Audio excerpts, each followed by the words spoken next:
2001 সালের 1 অক্টোবর জাতীয় সংসদ নির্বাচনে জয়লাভ করে বিএনপি জামায়াত জোট। অক্টোবর মাসেই ছিল সেই বছরের দুর্গাপূজা। অক্টোবরের প্রতিটি দিন দেশের কোনো না কোনো এলাকায় হামলা হয় সংখ্যালঘুদের উপর। বাড়িঘর, মন্দির মণ্ডপে ভাঙচুর আর আগুন দেয়া ছিল নিত্যদিনের ঘটনা। কেমন অত্যাচার নির্যাতনের প্রতিবাদে দুর্গোৎসব বয়কট করতে বাধ্য হয়েছিলেন সনাতন ধর্মাবলম্বীরা, দেখে নেওয়া যাক তার কয়েকটি নমুনা।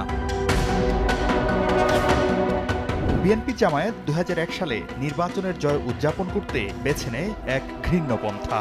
8 অক্টোবর সিরাজগঞ্জের উল্লাপাড়ার পূর্ব দেলোয়া গ্রামের কিশোরী ও নবম শ্রেণীর ছাত্রী পূর্ণিমা রানীশীলকে তুলে নিয়ে গণধর্ষণ করা হয়। ভয়ে নির্যাতনের কথা স্থানীয় কোনো গণমাধ্যমেও বলতে পারেননি পূর্ণিমা। এমনকি ঢাকায় গিয়ে নির্যাতনের কথা তুলে ধরলে অভিযুক্তরা অপহরণের হুমকি দেয়।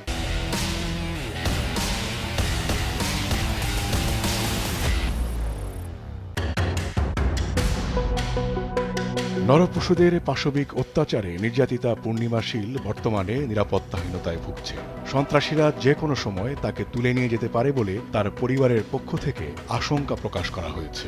নিরাপত্তার কথা ভেবে পুরো পরিবার উপজেলা সদরের শ্যামলীপাড়ায় এলেও তাদের আতঙ্কের মধ্যে দিন যাপন করতে হচ্ছে। গত 20 অক্টোবর ঢাকায় এক সাংবাদিক সম্মেলন করে পূর্ণিমা তার পরিবারের নিরাপত্তার দাবি করলেও আজ পর্যন্ত স্থানীয় প্রশাসন এ ব্যাপারে কোনো উদ্যোগ গ্রহণ করেনি বলে অভিযোগ পাওয়া গেছে। দৈনিক সংবাদ, 14 নভেম্বর 2001।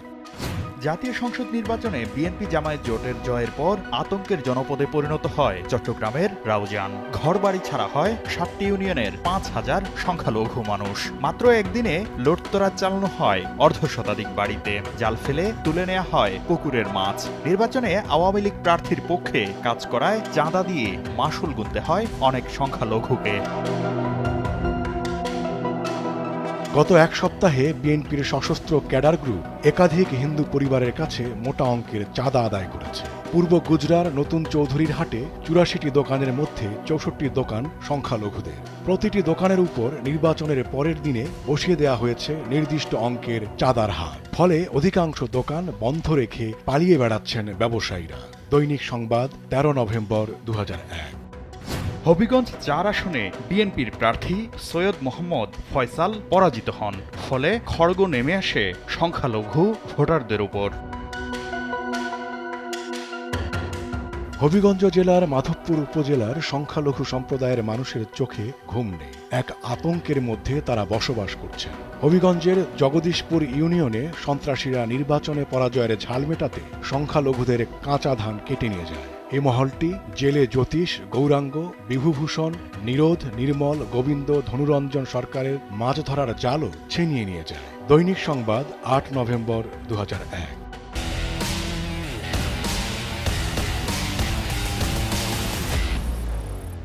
নৌকায় ভোট দেওয়ার কারণে বিএনপি সমর্থকদের হুমকিতে রাজশাহীর গোদাগাড়ির আদিবাসী পল্লী ও মোহনপুরের বাংধারা গ্রামের 6টি আদিবাসী পরিবার ভিটেমাটি ছেড়ে পালিয়ে যেতে বাধ্য হয়। বাড়ি দখল করেই ছেড়ে দেয়নি সন্ত্রাসীরা, আদিবাসীদের গোরস্থানটি পর্যন্ত দখল করে নেয়।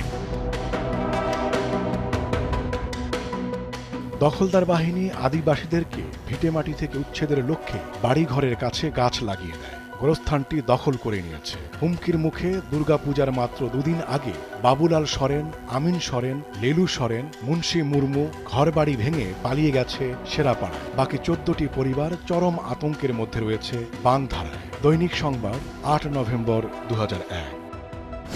ধর্ষণ, দখল আর চাঁদাবাজিতে থেমে থাকেনি 4 দলীয় জোটের সন্ত্রাসীরা। চট্টগ্রামের মিরসরাইয়ের রেল স্টেশন সংলগ্ন ত্রিপুরাপাড়া ও দাসপাড়ায় সংখ্যালঘু সম্প্রদায়কে দিনক্ষণ নির্ধারণ করে দিয়ে ধর্মান্তরিত হওয়ার আলটিমেটামও দেয়া হয়।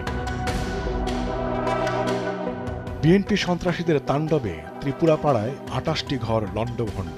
ভাঙচুর করা হয় ঘরের হাঁড়ি পাতিল থেকে শুরু করে রেডিও টেলিভিশন পর্যন্ত। অস্ত্রধারী ক্যাডারদের হুঙ্কার, 10 নভেম্বরের মধ্যে ধর্মান্তরিত হয়ে মুসলমান না হলে গ্রাম জ্বালিয়ে পুড়িয়ে দেয়া হবে। এ সন্ত্রাসী বাহিনী একই হুঙ্কার দেয় সোমবার মধ্যরাতে মিঠানালা 10 নম্বর ইউনিয়নের দাসপাড়া। এই পাড়ায় 52টি বাড়ি লণ্ডভণ্ড করে দেয়া হয়। হত্যা করা হয় সুনীল সাধুকে, আর 22 জনকে আহত করা হয়। দৈনিক সংবাদ, 8 নভেম্বর 2001। 2001 সালের নভেম্বরে ফেনীর সোনাগাজীতে বিএনপির ক্যাডাররা চাঁদার দাবিতে সংখ্যালঘু সম্প্রদায়ের সদস্যদের অপহরণ করে। অপহরণ ও নির্যাতনের ভয়ে স্থানীয় গ্রামগুলো পুরুষশূন্য হয়ে পড়ে।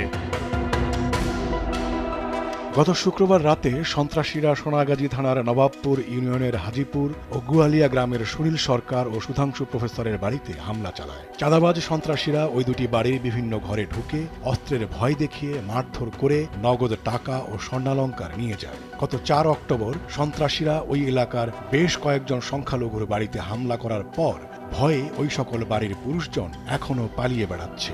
সফরপুর গ্রামের মহেন্দ্র কুমার ভৌমিকের ছেলে সমীরণ কুমার ভৌমিককে মোটা অঙ্কের চাঁদার জন্য অপহরণ করে। পরদিন তাকে ছেড়ে দেওয়া হয়। অপহরণকারীরা সকলেই স্থানীয় বিএনপির ক্যাডার। দৈনিক সংবাদ 6 নভেম্বর 2001। চাঁদা দিয়েও তৎকালীন ক্ষমতাসীন বিএনপি সমর্থকদের হাত থেকে রক্ষা পায়নি ঝালকাঠির কুতুবকাঠির সংখ্যালঘুরা। কাঙ্ক্ষিত চাঁদা না পেয়ে কুপিয়ে জখম করা হয় কয়েকজনকে। গত 30 অক্টোবর সন্ধ্যা 7টার দিকে সদর উপজেলার শেখেরহাটের কুতুবকাঠি গ্রামে ক্ষমতাসীন দলের পরিচয়ে একদল সন্ত্রাসী চাঁদার দাবিতে দুটি সংখ্যালঘু পরিবারের 4 জনকে কুপিয়ে আহত করে। আহত শঙ্কর গত 24 অক্টোবর 1500 টাকা দিয়ে তাদের হাত থেকে পরিত্রাণ চায়, কিন্তু আরও বেশি টাকার দাবি পূরণ না হওয়ায় সন্ত্রাসীরা হামলা চালিয়ে তাদের আহত করে। এ ঘটনার পর আতঙ্কিত এই পরিবার দুটোর সদস্যরা বাড়ি ছেড়ে অন্যত্র আশ্রয় নিয়েছে। দৈনিক সংবাদ 7 নভেম্বর 2001। ভোটের মাত্র 4 দিন পরেই ভোলার লালমোহনের অন্নদা প্রসাদ গ্রামে তাণ্ডব চালায় বিএনপি জামায়াত। এ সময় প্রতিবেশীর বাড়িতে পালিয়ে গেলেও 8 বছরের কিশোরী রীতা রানী দাসকে গণধর্ষণের শিকার হতে হয়। নির্যাতনের শিকার হন শেফালী রানী দাসও। জেলার বোরহানউদ্দিন উপজেলার বোরহানগঞ্জে গত মঙ্গলবার সন্ত্রাসীরা স্থানীয় অতুল কুমার প্রসাদের বাড়িতে হামলা চালায়। এ সময় তারা অমল ও দিলীপ নামে দুজনকে মারধর করে। মারাত্মকভাবে আহত দুজন বর্তমানে বরিশালে গিয়ে আশ্রয় নিয়েছে। দৈনিক প্রথম আলো 4 অক্টোবর 2001। ময়মনসিংহের গফরগাঁওয়ে ভোট কেন্দ্রে যাওয়ার সময় তুলে নিয়ে যাওয়া হয় এক কিশোরীকে। পরে আটকে রেখে 2 দিন ধরে গণধর্ষণ করা হয়। এছাড়া গফরগাঁওয়ের সংখ্যালঘুদের বাড়িতে চলে নানা তাণ্ডব লীলা। নির্বাচনের পরদিন থেকে বরিশালের গৌরনদী, আগৈলঝাড়া ও উজিরপুরের সংখ্যালঘু সম্প্রদায়ের বাড়িঘরে হামলা শুরু হয়। ধর্ষণের শিকার হন সংখ্যালঘু নারীরা। বিএনপি জামায়াতের হাত থেকে রেহাই পায়নি শিশুরাও। এমনকি ধর্ষণ আর নির্যাতন থেকে বাঁচতে পারেননি আগৈলঝাড়ার ইউনিয়ন পরিষদ সদস্য রেণুকা অধিকারীও। জীবন বাঁচাতে ধর্ষিতা ও নির্যাতিতরা আশ্রয় নেন গোপালগঞ্জের কোটালীপাড়ার রামশীল গ্রামে।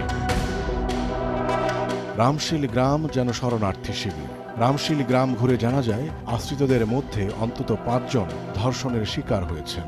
এদের মধ্যে 2 জন নাম গোপন করার শর্তে ব্যক্ত করেছেন সম্ভ্রম হারানোর লোমহর্ষক কাহিনী। দৈনিক প্রথম আলো। বিএনপি জামায়াত জোট সরকার ক্ষমতা নিতে না নিতেই সংখ্যালঘুদের ধর্মীয় স্বাধীনতা হরণের নীল নকশা তৈরি করে। সংখ্যালঘু সম্প্রদায়ের মানুষ যেন তাদের ধর্মীয় উৎসব পালন করতে না পারে, সেজন্য উৎসবের ঠিক আগ মুহূর্তে প্রতিমা ভাঙচুর করা হয়, যেন নতুন করে প্রতিমা তৈরি করে উপাসনার সুযোগ না হয়। বেলা 11টায় সরিষাবাড়ি থানার এসআই আলাউদ্দিনের নেতৃত্বে পুলিশ মন্দিরে পৌঁছে স্থানীয় বিএনপি নেতৃবৃন্দের সঙ্গে আলোচনা করে ভাঙা মূর্তিগুলো মন্দিরের পাশেই ঝিনাই নদীতে বিসর্জন দিতে সংখ্যালঘু রাজভর সম্প্রদায়ের লোকজনকে নির্দেশ দেয়। কালী পুজোর মাত্র কদিন আগে কালী প্রতিমা ভাঙার এ ঘটনা সরিষাবাড়িতে সংখ্যালঘু সম্প্রদায়ের মধ্যে আতঙ্ক ছড়িয়ে দিয়েছে। দৈনিক সংবাদ 8 নভেম্বর 2001। 2001 সালের অক্টোবরে দুর্গাপূজা চলাকালে প্রতিমা ভাঙচুর ও হামলার প্রতিবাদে পূজার পরিবর্তে সারা দেশের সংখ্যালঘু সম্প্রদায় গণ অনশন ও মানববন্ধন কর্মসূচি পালন করে। শাকির আহমেদ, সময় সংবাদ, ঢাকা।